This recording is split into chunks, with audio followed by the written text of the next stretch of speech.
Life as we know it in modern societies exists thanks to sources of energy that grew 300 million years ago, in the Carboniferous period. All the experiential goods that we value, healthcare, education, employment, mobility, and the material goods that make our everyday lives possible, cars, clothing, refrigerators, computers, have been built and continue to be powered in large part thanks to fossil fuels. These dead masses have shaped our existing cultural and economic systems and possibilities. Social responses to climate change are entangled in and informed by widespread implicit trust in the systems and practices that underpin everyday life. To address climate change is therefore to address modernity itself. The task cannot be reduced to the measurement of greenhouse gases in the atmosphere or to cost-benefit analyses of renewable energy. The stories we're telling about climate change remain too narrow. It's not just a story about the effect of greenhouse gases on the environment. It's a story about how human societies can come to terms with the powerful and uneven political, ecological and technological legacies of modernity. Human-induced climate change is an indisputable scientific fact. Global heating is being forced upon us by morally corrupt fossil fuel corporations, super-rich elites and short-termist neoliberal governments. It represents the selfishness of humans putting themselves above nature. It is perpetuated by misinformation, ignorance and apathy. The way to deal with climate change is to educate the public about climate science. We need international political consensus on climate policy and global action to eliminate fossil fuels and transition to renewable energy. If you found yourself agreeing with most or all of that, then you're signed up to what I'll call the dominant narrative of climate change activism and concern. I will not dispute the truth of any of those statements, but I will show that this narrative defines the problem and its solutions in ways that do not make sense to all publics. And while this narrative dominates discourses of climate concern, it is itself marginalised by dominant capitalist narratives in many policy contexts. This friction between the long-accepted narratives of modern capitalism and the dominant narratives of climate concern is challenging for many people and has contributed to polarising the debate. How we tell our stories, what we emphasise, what we leave out, whether we portray ourselves as protagonists or victims, the language and metaphors we use, not only constitutes our personal identities, but enables culture to speak itself and be constituted through our stories. Within each person's story, personal values and cultural norms interact. This process is co-constructive. The stories that we tell about ourselves are often limited by cultural norms. One example is the number of women and girls who describe themselves as no good at science, which reflects a cultural norm that science is a male discipline. But sharing stories can also shape cultural norms. We're seeing this in societies developing intolerance to sexual harassment, following the catalyst of personal stories shared through the Me Too movement. Through the stories people tell about their lives, perceptions of the past, present and future are fashioned and refashioned. Interpretations of events are moulded and applied to other events. The stories of individuals are connected with broader cultural narratives, through which the moral positions of social groups are fostered and shared. To reproduce a cultural narrative is therefore to participate in a powerful social process, in which the stories we tell about the world shape its realities and are shaped by them in turn.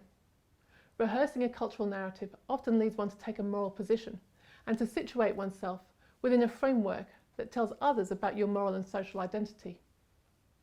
Once internalised in ways of thinking and acting, a cultural narrative becomes a frame or lens through which one sees other narratives, making particular metaphors, images, arguments or concepts appear more relevant and true. Culturally dominant narratives gain currency either through the breadth of their spread or through their promotion by powerful agents in society. These narratives can have the effect of silencing marginalised groups in society. Within non-dominant groups, alternative cultural narratives gain purchase by providing a means to resist the evaluations and moral implications of a dominant narrative.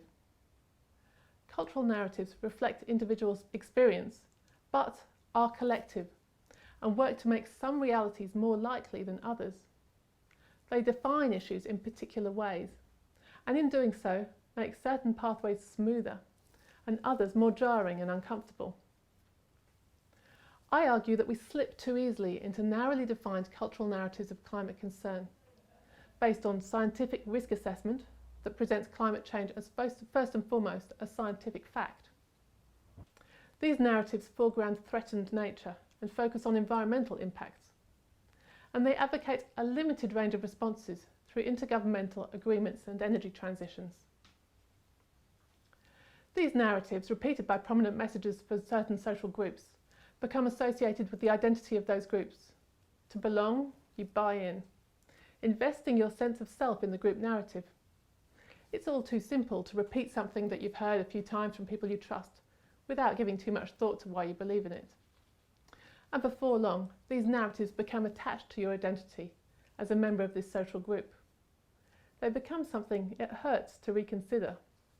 But if you don't identify with a social group that signed up to these narratives, and if you see people who belong to such groups as other, it's not hard to see how you might be open to narratives that are oppositional.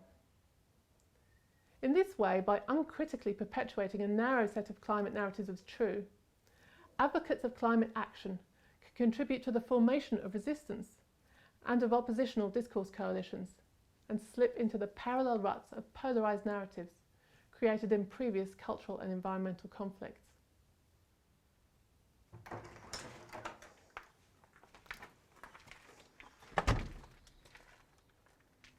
Communication is something that we tend to take for granted. We do so much of it all the time. We get up in the morning, we check the news, we send a work email, we talk to our neighbours over the fence, we tweet about our pets, we chat with the barista at the coffee shop, we go to work and go to Zoom meetings, we commiserate online about the state of the world, we talk to our partners about their days, we call our parents to check they're okay. We send some more work emails. We tell our kids we love them, but would they please go to bed? We send a few more work emails and then collapse exhausted into bed. Well, that's my day anyway. But in all this interaction, we rarely stop to think about the underlying meaning of our communication. But what we're doing is connecting with others, networks of others who are also busy connecting amongst themselves. These myriad interactions produce and reproduce the cultural narratives and power relations that make up our collective worlds. In her book Friction, an ethnography of global connection, Anna Lowenhaupt-Singh describes this network of communications as friction, through which the awkward, uneven, unstable and creative qualities of interaction across difference continually co-produce culture. Rubbing two sticks together produces heat and light. One stick alone is just a stick. In the friction of interaction, both sticks are materially transformed. Singh says that the metaphor of friction reminds us that heterogeneous and unequal encounters can lead to new arrangements of culture and power. Friction is necessary for movement, but can slow progress. Using our energy efficiently means that we often take the path of least resistance. We take things on trust. And we don't think too hard about things that are not central to our immediate purpose. But the pursuit of smoother passage can lead us to slip into ruts in our collective thinking and limit the pathways open to us. In this lecture, I'm borrowing Anna Singh's metaphor of friction to help understand how people adopt and perpetuate cultural narratives about climate change, and how these narratives interact with one another. Friction between opposing narratives can produce resistance, but as Singh reminds us, in friction is the potential for transformation. Friction is an inevitable outcome of competing interests rubbing up close, as people share the common realities of a changing climate. Donna Haraway argues that multiple perspectives of partial and embodied accounts of the world are more rational and more constitutive of reality than the disembodied view from above of an empiricist model of science that claims access to universality. While I'd already enacted the universalising aspects of a large public survey that looked at how unconcerned could be predicted by prioritising certain values, I wanted to see how this played out in the context of people's lives. And as Anna Singh says, as soon as we let go of the universal as a self-fulfilling abstract truth, we must become embroiled in specific situations. In my research into unconcerned about climate change, I stepped tentatively into the lives of 9 people who I interviewed every few weeks for about 6 months. I knew that none of my 9 participants were concerned about climate change because they'd all participated in my public survey, the Hobart Values Survey. But I wanted to get to know them before I broached the subject of climate change with them. My experience and my research had taught me that trust is fundamental to genuine communication, and I was worried that if I threw them the political hot potato of climate change when I'd only just met them, it would set me up as the other in their eyes and make them defensive in their communication. Besides, I was interested in what was important to them, if not climate change, so that seemed like a good place to start. In all my interactions with my participants, I aimed to be reflexive about my own positionality, empathetic in my engagement, and non-judgmental about their opinions and life choices. Let me introduce them to you. I've changed their names, and the voices that you'll hear are actors' voices. Lana works for the government. She loves her veggie patch, and she likes to get out to the coast in her four-wheel drive with her family. Doug is a retired taxi driver. He likes to go to the RSL at lunchtime and make a punt on the horses. Henry is a Christian minister. He runs a youth hostel and has a large growing family, all homeschooled.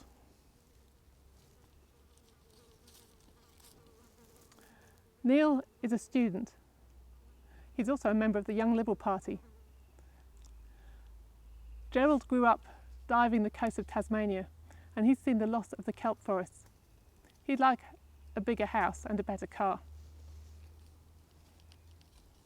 Oliver is a government advisor who's now retired. He lives in the bush and spends his time reading about Tasmania's Indigenous history. Rachel has lived in the same suburb her whole life. She sees herself as the family peacekeeper. Margaret works as a nanny and is very shy. She's eagerly awaiting the birth of her first grandchild. And Hannah is a retired librarian whose travels in India led her to pursue Eastern philosophy.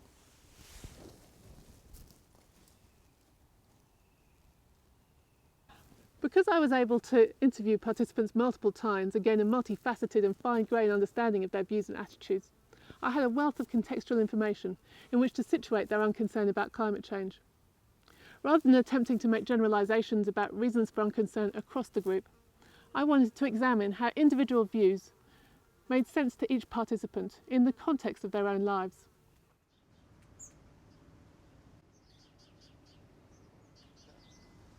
Margaret is in her late 40s and works as an in-home nanny for several different families.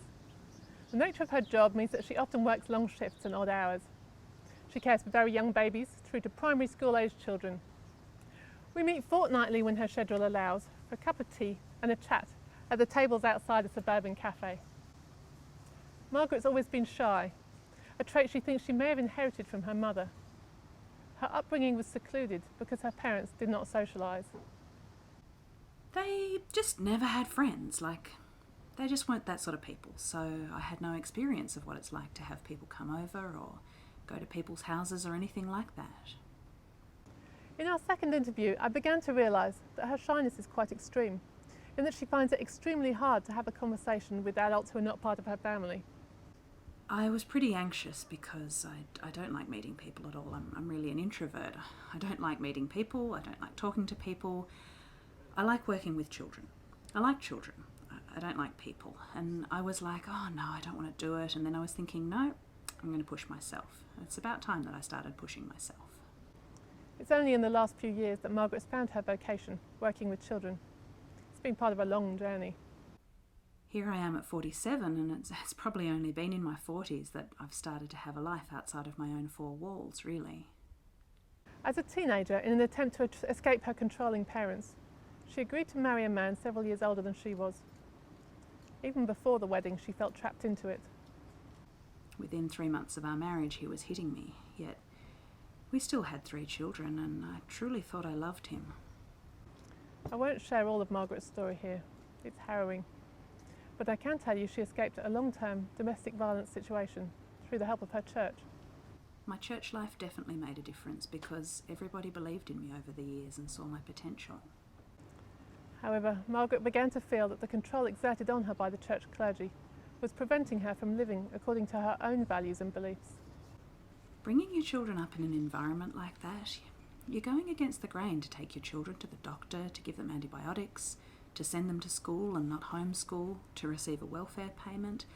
And it's very hard. It's very hard to just try and do the thing that you feel is best for your child with all that pressure around you that you're strange or overreacting or you're completely doing the wrong thing.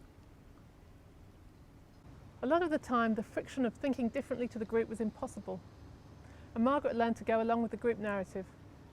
The strongly conservative church leadership in this former forestry area defined itself as opposed to environmentalism. I learned long ago what things you just don't talk about. Like, the Greens are just absolutely no way. You would not vote. Back then you would not have voted Green, and if you did, you wouldn't have told anybody. And if you did tell somebody, then you probably would have ended up leaving. And it's obviously the same with same-sex marriage and homosexuality. Like, whether there's climate change or not, I don't even know why they're worrying about that. It has nothing to do with being a Christian and following the Bible. I've just completely ignored the whole climate change issue because it's so controversial that I've just buried my head in the sand, basically.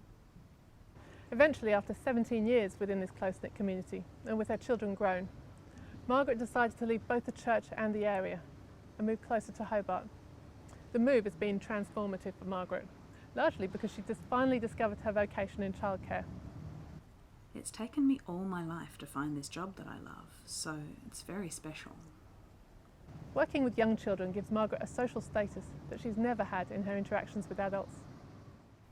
There's one little girl in particular, she's 3, and she cracks me up. She just becomes a mirror of me or a mirror of her mother, and it's when you see that you realise what an important part you play, because if they're going to mirror you, you have to make sure they mirror something good. The values that Margaret hopes to instil in the children she cares for are empathy and kindness. That's really important to me, to teach empathy, and I like to teach them to, just be respectful and, have good manners and be thoughtful and think about how they use their time and not to be wasteful of food and water.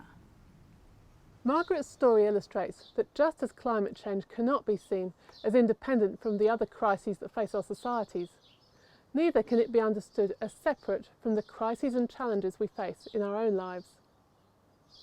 Margaret's unconcern about climate change was shaped by a controlling patriarchal church. But this was also the church that saved her and her young children from a life of physical and emotional abuse. While this example of deferring to the group narrative may seem extreme, it has echoes in the stories of every one of my unconcerned participants. This is true both of those who are politically right-leaning and those who are more left-wing or apolitical.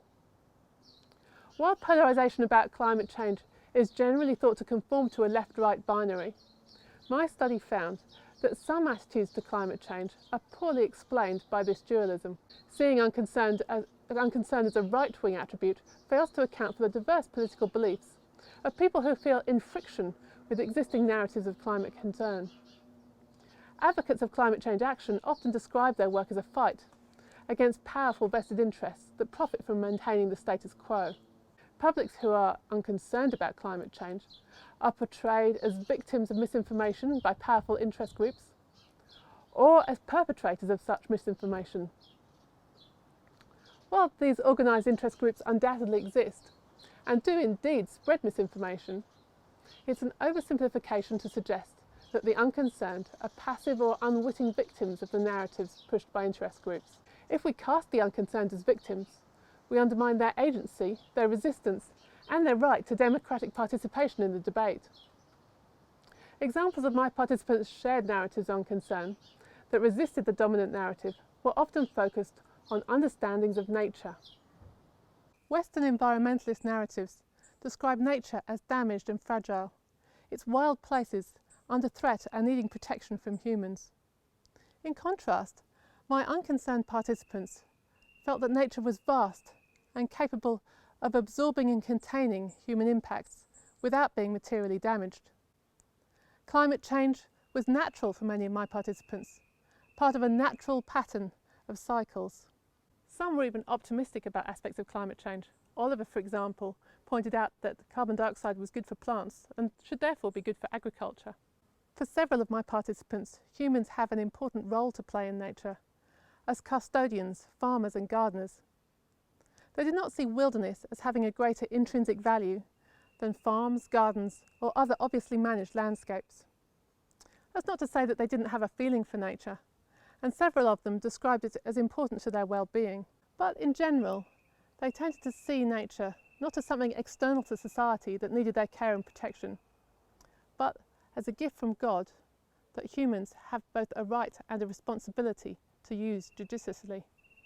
For the unconcerned participants in my study, nature was primarily a source of energy and materials for the benefit of human life. The Hobart Values Survey also showed that people who are unconcerned about climate change are more likely to see nature as a resource and are more positive about extractive industries. In the cultural narrative of nature as a resource, humans are part of a hierarchical order that places them above the natural and sees the use of natural resources as a fundamental human right. This narrative has deep historical roots, both in the Christian tradition and in the colonial drive to settle and exploit new frontiers across the globe.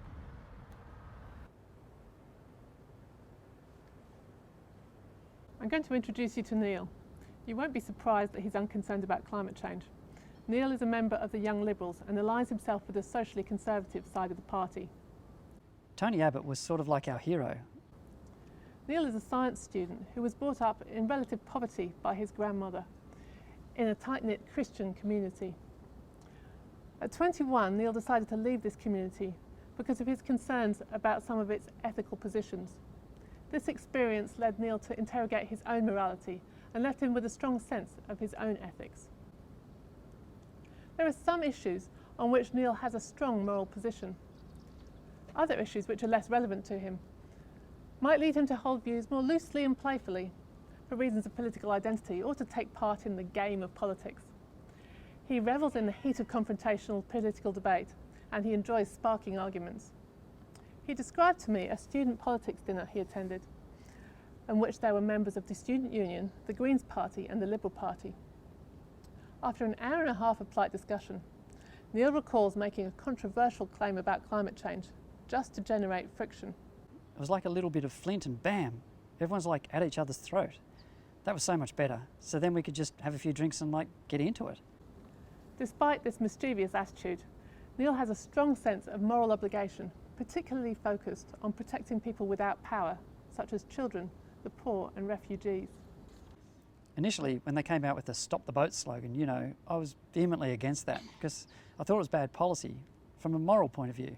He describes how going to university and having a friend who identifies as gay have put some values in friction with his experience, leading him to change those values.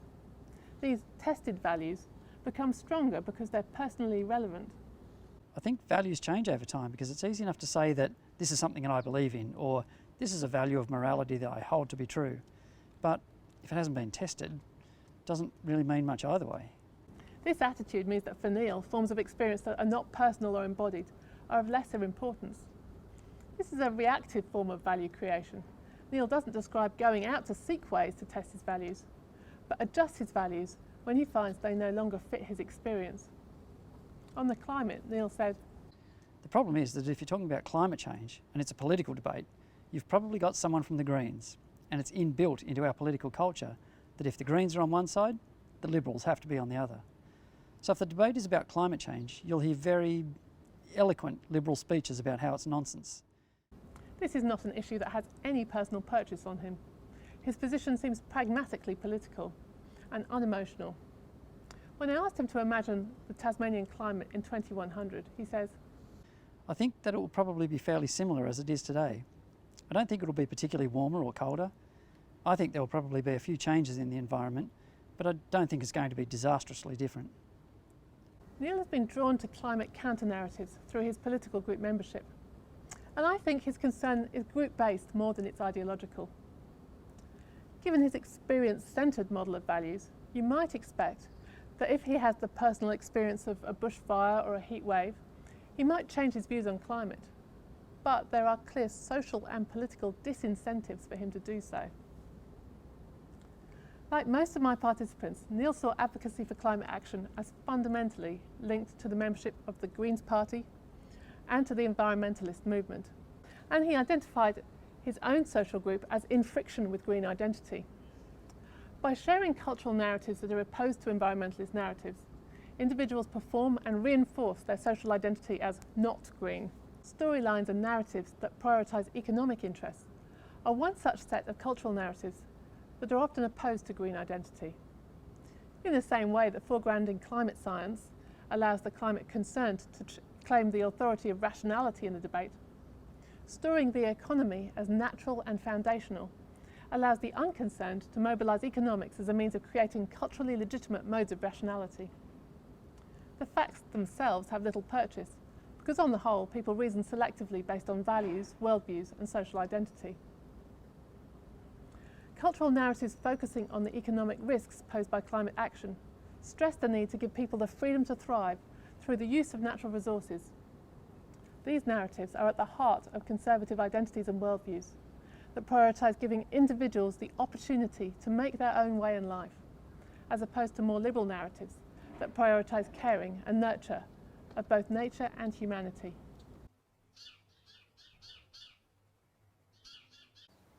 So when I say we need a new politics of climate change, what do I mean?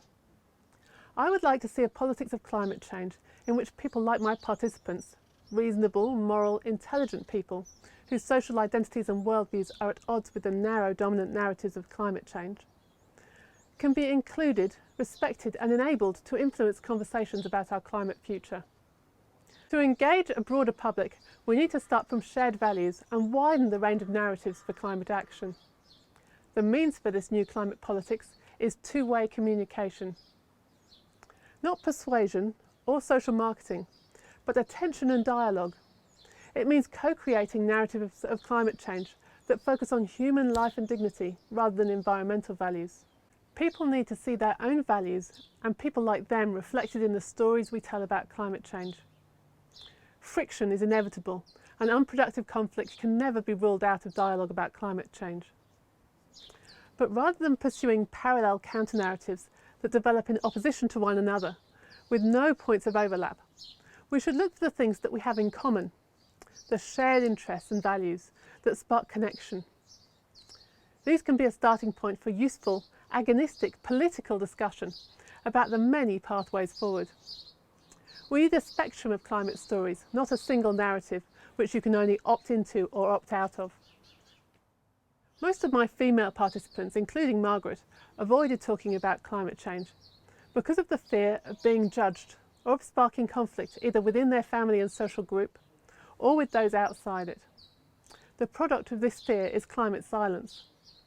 The men, on the whole, didn't mind talking about it, but tended to stick closely to familiar counter-narratives. In my research interviews, I didn't offer any arguments about climate change or try to persuade my participants in any way. I just asked them questions about their interpretation of the issue and their own lived experience. But I found that several participants reflected that they'd not thought deeply about it. Seeking to avoid friction, they'd slipped into the narrative of their own social group. Once she had the opportunity to reflect on her own thinking in conversation with me, Margaret decided that she needed to find out more about climate change. Henry, the right-wing pastor, felt that maybe he'd missed something. He decided to start a climate change reading group. Oliver, the ex-Liberal Party staffer and a staunch climate denier, sent me a series of emails in which he put himself in my shoes and tried to think through how he might sell climate policy to the voting public if he was me.